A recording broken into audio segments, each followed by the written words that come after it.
Good morning বন্ধুরা, Karimganj daily নিউজে আপনাদের স্বাগত জানিয়ে শুরু করছি আজকের গুরুত্বপূর্ণ সংবাদ শিরোনামগুলি। টাইগার অভি জিন্দা হে, হাইলাকান্দির বিধায়ক জাকিরকে বরখাস্ত, নিজামকে শোকজ করে হুঙ্কার বদরুদ্দিন আজমলের, মুসলিমরা আকৃষ্ট বিজেপিতে, কংগ্রেসের ভবিষ্যৎ অন্ধকার, মুসলিম ভোট বিভাজনে অখিল গগৈকে ব্যবহার করছেন হিমন্ত, বললেন মৌলানা বদরুদ্দিন আজমল।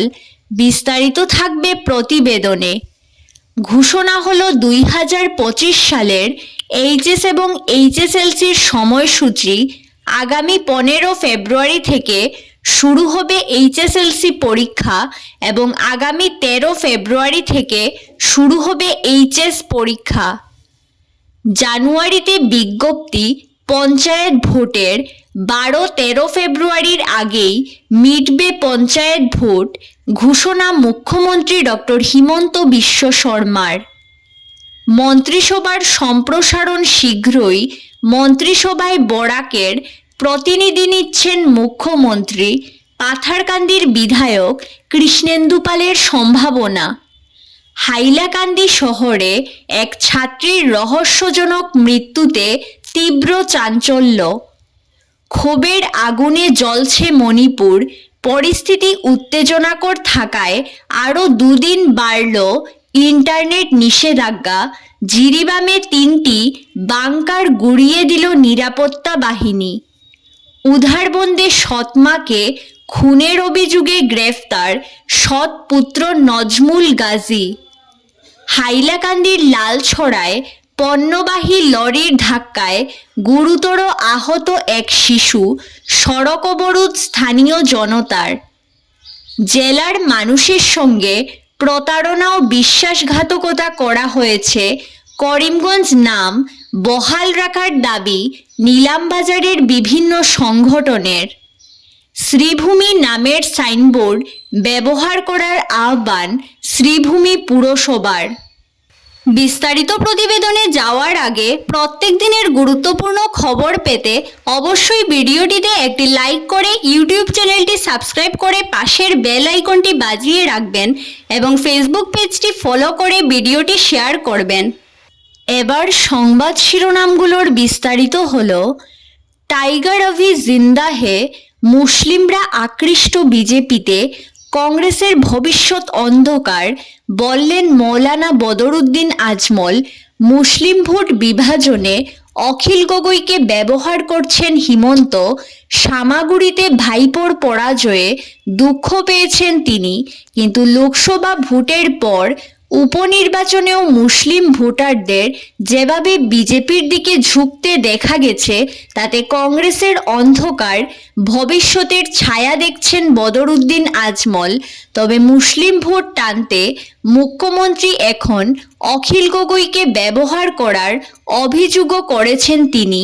টাইগার জিন্দা হে, বলিউড কায়দায় সোমবার ইউডিএফ সুপ্রিমো বদরুদ্দিন আজমলের হুঙ্কার ছিল, বাঘ এখনো জীবিত, বাঘ মরেনি, যে কোনো সময় স্বমহিমায় ঝাঁপিয়ে পড়বে, দলের শত্রুদের চিবিয়ে খেয়ে ফেলবে।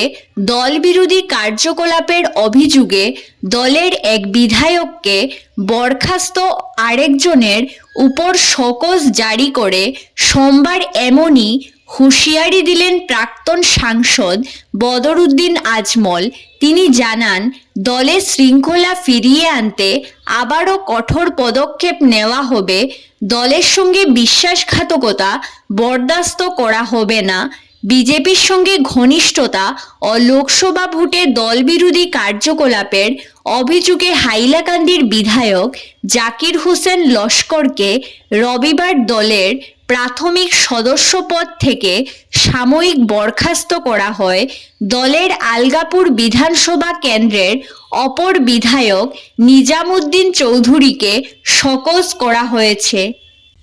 জানুয়ারিতে বিজ্ঞপ্তি, 12-13 ফেব্রুয়ারির আগেই পঞ্চায়েত ভোট, পঞ্চায়েত ভোটের বিজ্ঞপ্তি জারি হবে জানুয়ারিতে। ফেব্রুয়ারির 12-13 তারিখের মধ্যেই মিটে যাবে ভোট পর্ব। মুখ্যমন্ত্রী হিমন্ত বিশ্ব শর্মা রবিবার পঞ্চায়েত ভোটের এই সময় ঘোষণা করেছেন আগামী 24-25 ফেব্রুয়ারি গৌহাটিতে অনুষ্ঠিত হবে বিশ্ব বিনিয়োগ সম্মেলন, তাই এর আগেই শেষ করা হবে পঞ্চায়েত ভোটের পর্ব। হাইলাকান্দি শহরে ছাত্রীর রহস্য মৃত্যু। হাইলাকান্দি শহরে এক রহস্যজনক মৃত্যুর ঘটনা সামনে এসেছে। শহরের টোল রোডে গলায় ফাঁস লাগানো অবস্থায় এক ছাত্রীর মৃতদেহ উদ্ধারের ঘটনা ঘিরে পুরো শহরে চাঞ্চল্য বিরাজ করছে। শনিবার রাতে নিজের বাড়ির বিছানার উপরেই ঘরের ছাদের সঙ্গে এই কলেজ ছাত্রীর ঝুলন্ত মৃতদেহ উদ্ধার করে পুলিশ।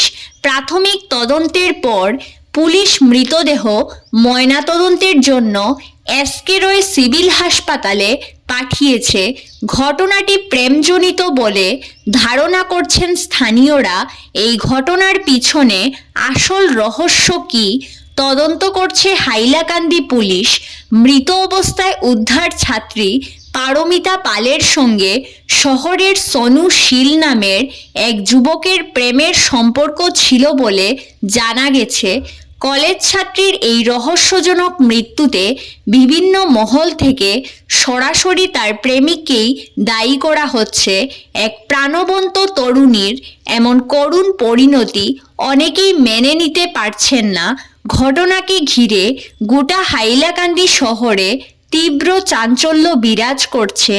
এছাড়াও পারমিতার মৃতদেহ সন্দেহজনক অবস্থায় উদ্ধারের ঘটনার তদন্ত চালিয়ে যাচ্ছে পুলিশ। শ্রীভূমি নামের সাইনবোর্ড ব্যবহার করার আহ্বান পুরসভার।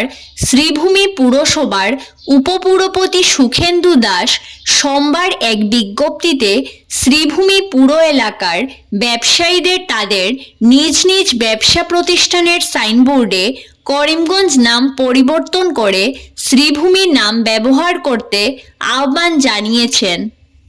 মন্ত্রিসভায় বরাকের প্রতিনিধি নিচ্ছেন মুখ্যমন্ত্রী। পাথারকান্দির বিধায়ক কৃষ্ণেন্দু পালের সম্ভাবনা। রাজ্যপালের সঙ্গে সাক্ষাতে মন্ত্রিসভা সম্প্রসারণের জল্পনা। মন্ত্রিসভার 4টি স্থান শূন্য রয়েছে, কিন্তু 26-এর বিধানসভা ভোটের আগে সম্ভবত মন্ত্রিসভার পূর্ণাঙ্গ সম্প্রসারণের পথে হাঁটছেন না মুখ্যমন্ত্রী। কথা ছিল 26-এর বিধানসভা ভোটের লক্ষ্যে নতুন করে সাজাবেন টিম হিমন্ত, কিন্তু যতদূর খবর রয়েছে শুধু বরাক উপত্যকার এক প্রতিনিধি মন্ত্রিসভায় অন্তর্ভুক্ত করেই দায় সারতে পারেন তিনি, কারণ মন্ত্রী শূন্য রয়েছে বরাকের 3 জেলা। তাই পাথারকান্দির বিধায়ক কৃষ্ণেন্দু পালের মন্ত্রী হওয়ার সম্ভাবনা উজ্জ্বল। তবে উজান অসমের কয়েকজন বিধায়কের নামও চর্চায় রয়েছে। জেলার মানুষের সঙ্গে প্রতারণা ও বিশ্বাসঘাতকতা করা হয়েছে।